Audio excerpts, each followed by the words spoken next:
নমস্কার সবাইকে, আমার নন্দিনী হেসে রান্নার চ্যানেলে আপনাদের স্বাগত জানাই। আজকে চলে এসেছি একটা নতুন ভিডিও নিয়ে। আজকে যে রেসিপিটা বানাচ্ছি তার জন্য দেখতে পাচ্ছেন 2 প্যাকেট আমি নিয়ে নিয়েছি সোয়া চাং।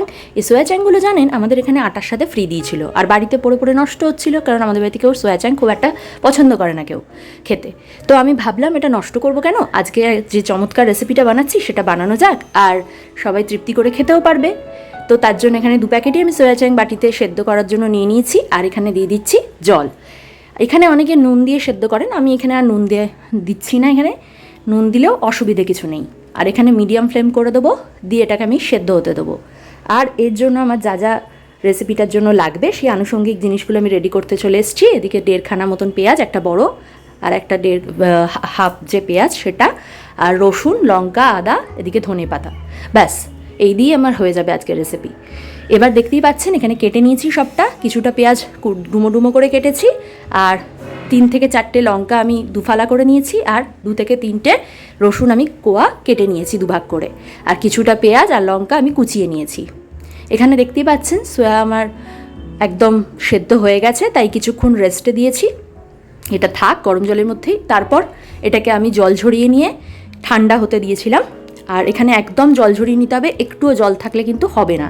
তারপর আমি এটাকে জলটাকে বার করে দিয়ে দুভাগে, অনেকটা ছিল সোয়া চাং তাই দুভাগে আমি এই মিক্সার গ্রাইন্ডারে দেখতেই পাচ্ছেন একদম মিহি করে পেস্ট করে নিয়েছি। দেখুন, দেখে বুঝতে পারছেন একবারও কেউ যে এটা মাংসের কিমা নাকি সয়াবিনের? একদম বোঝাই যায় না, খেয়েও বুঝতে পারবেন না। এবার আমি মিক্সার গ্রাইন্ডারে দিয়ে দিচ্ছি যে ডুমো ডুমো করে পেঁয়াজ কেটেছিলাম, লঙ্কা আর রসুনটা। এবার এটাকে একসাথে আমি পেস্ট করে নেব। এখানে কিন্তু বলে রাখি একদম জল অ্যাড করবেন না, আর আমি আদাও এখানে দুফালা করে দিয়ে দিয়েছিলাম। এবার এটাকে ভালোভাবে মিহি করে আমি বেটে নিয়েছি, দেখতেই পাচ্ছেন। এরপরে কিন্তু আমি যে পেঁয়াজের বাটাটার মধ্যে যে রসটা ছিল সেটা ফেলে দিয়েছিলাম, দিয়ে একদম শুকনো করে নিয়েছিলাম, কারণ এইটার যে পেস্টটা আমি বানাবো সেটাকে একদম জলভাব থাকলে হবে না। এরপর আমি এর মধ্যে যে অল্প পেঁয়াজ আর লঙ্কা কুচিয়ে রেখেছিলাম সেটা এখানে দিয়ে দিলাম, আর কিছুটা পরিমাণে ধনে পাতা দিয়ে দিলাম, আর বাকি ধনে পাতাটা আমি রেখে দিয়েছি, পরে আমার লাস্টে ডেকোরেট করতে লাগবে। এবার এগুলোকে ভালোভাবে মেখে নিচ্ছি। মেখে নেওয়ার পর এবার আমার মশলা অ্যাড করার পালা। ধীরে ধীরে আমি এর মধ্যে দিয়ে দেবো অল্প পরিমাণে হলুদ গুঁড়ো, কাশ্মীরি লঙ্কা গুঁড়ো, ধনে গুঁড়ো, জিরে গুঁড়ো, আর যে মরিচ গুঁড়ো হয় সেটা, আর চাটের মশলা যেটা সেটা, আর দিয়ে দেবো গরম মশলা। আমার চ্যানেলটা কিন্তু আপনারা অবশ্যই সাবস্ক্রাইব করতে ভুলবেন না, আর লাইক, শেয়ার, কমেন্ট করতেও ভুলবেন না, অন্যদের মাঝখানে শেয়ার করুন, আর ভিডিওটা স্কিপ না করে পুরোটা ফলো করুন। তাহলে আমার মতো করে যদি আপনারা বানান তাহলে কিন্তু আমি গ্যারেন্টি দিচ্ছি এই রেসিপিটা একদম পারফেক্ট তৈরি হবে, আর খেতেও ভালো লাগবে। এবার সব মশলাগুলো আমার দেওয়া হয়ে গেছে। এবার স্বাদ মতন লাস্টে নুন অ্যাড করে দিচ্ছি। নুনটা আমি যেহেতু সেদ্ধ হওয়ার সময় দিইনি তাই এখানে একটু বেশি করেই দিচ্ছি। দিয়ে এবার ভালোভাবে এটাকে মেখে নিচ্ছি। মাখার সময় কিন্তু খেয়াল রাখবেন হাতে যেন একদম জলভাব না থাকে, এটা একদম শুকনো শুকনো একটা মাখা হবে, তার জন্যই এটা মাখার সময় কিন্তু খেয়াল রাখবেন হাতটা যেন শুকনো থাকে, একদম জলভাব যেন না থাকে। আর এই যে রেসিপিটা বানাচ্ছি সেটা কিন্তু যারা মাছ মাংস ডিম পছন্দ করেন তাদের জন্য যেমন একটা দারুণ রেসিপি, আর যারা মাছ মাংস ডিম খান না তাদের জন্য তো অবশ্যই একটা দারুণ রেসিপি। তো প্রত্যেকেই এই ভিডিওটা দেখুন আর বানিয়ে খান। এবার মেখে নেওয়ার পর সামান্য কর্নফ্লাওয়ার আর সয়া সস দিয়ে আমি এটাকে আরেকবার মেখে নিয়েছিলাম যাতে একটু টাইট ভাবটা আসে। এবার একটা পেন্সিল নিয়ে নিয়েছি, আপনাদের কাছে যদি শিক থাকে সেই শিক নিতে পারেন বা পেন নিতে পারেন, দিয়ে তার পেছনের অংশটা এইভাবে আমি কিছুটা পরিমাণে বল নিয়ে সেটাকে আস্তে আস্তে এইভাবে আমি শেপ দিয়ে নিচ্ছিলাম, লম্বাটে শেপ। আর শেপ দেওয়ার সময় খেয়াল রাখবেন একটুও যেন ফেটে না যায়, খুব ভালোভাবে সাবধানে করবেন। আর এটাতে যদি ভাবেন যে এটা ফেটে যাওয়ার চান্স আছে, একদমই নয়, এটা দারুণভাবে তৈরি হয়। পেন্সিল দিয়েও আমি দারুণভাবে তৈরি করতে পেরেছি। এইভাবে শিক কাবাব যেভাবে তৈরি করে ওইভাবে আমি এটাকে করে নিলাম। নিয়ে দেখুন খুব আলতোভাবে পেন্সিলটাকে আমি টানলাম আর জিনিসটা কাবাবটা বেরিয়ে এলো। ব্যাস এইভাবেই আমি সব কটা করে নেব। আপনারাও ঠিক এইভাবেই ফলো করুন। দেখতে পাচ্ছেন আমার সব কটা রেডি হয়ে গেছে, একটুও ফাটেনি, এখনই দেখে বুঝতে পাচ্ছেন। আর এটা দেখে আপনারা ধরতেও পারবেন না এটা সয়াবিন নাকি চিকেনের কাবাব হচ্ছে। এরপর আমি এটাকে কিছুক্ষণ রেস্টে রাখতে দিয়েছিলাম, আর ততক্ষণ আমি চলে এসেছিলাম এখানে ফ্রাইং প্যানে তেলটাকে গরম করে নিতে। এখানে সাদা তেলে আমি ভাজবো, তাই সাদা তেল নিয়েছি। এবার তেলটা গরম হয়ে যাওয়ার পর এই যে দেখতে পাচ্ছেন সামনে কাবাবগুলো, এগুলোকে আমি খুব হালকাভাবে ভেজে নেব। তেল গরম হয়ে গেছে তাই দিয়ে দিচ্ছি ভাজতে।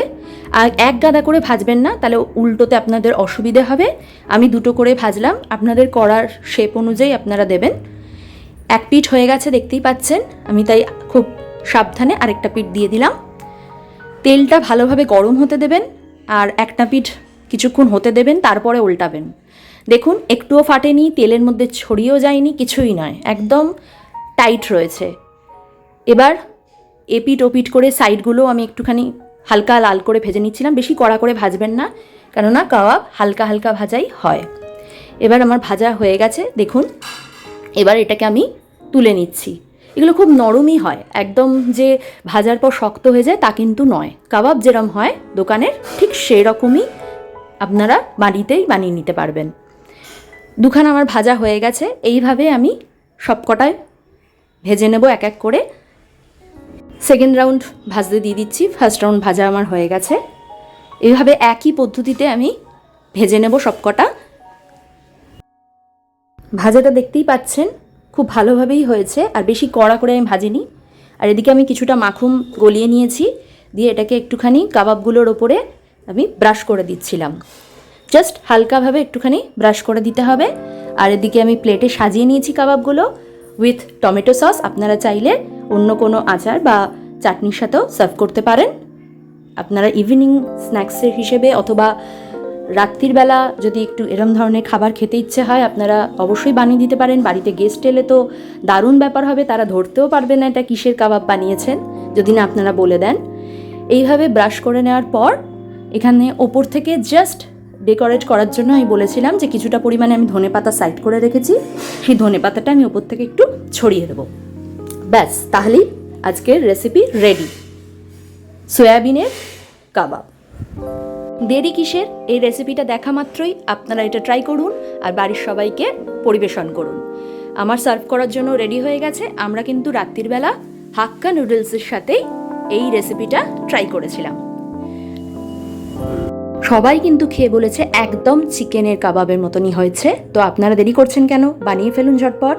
আর দেখা হবে খুব শিগগিরই একটা নতুন ভিডিওতে। ততদিন ভালো থাকবেন, সুস্থ থাকবেন, আর আমার চ্যানেলটাকে ফলো করতে থাকবেন। Subscribe, like, share and comment করতে তো ভুলবেন না। ধন্যবাদ।